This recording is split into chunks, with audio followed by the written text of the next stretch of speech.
રાષ્ટ્રપતિ દ્રૌપદી મુર્મુએ વાગડિયા ગામ સ્થિત એકતા કૌશલ્ય વર્ધન કેન્દ્રની મુલાકાત લઈ તાલીમાર્થીઓને પ્રોત્સાહિત કર્યા।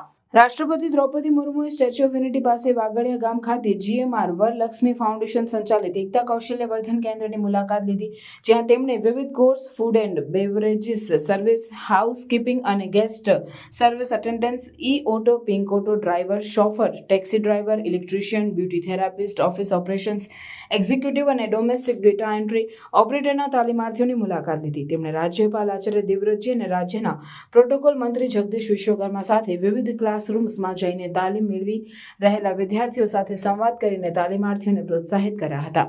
રાષ્ટ્રપતિએ વિદ્યાર્થીઓએ બનાવેલી salad dish, fruit art, napkin art, cake અને ડેઝર્ટ આર્ટ નિહાળ્યા હતા। ફૂડ અને બેવરેજીસના તાલીમાર્થીઓને સેન્ડવિચ, ખમણ, ભજીયા, ગોટા જેવા વ્યંજનોને કલાત્મક રીતે પ્રદર્શિત કરાયા હતા।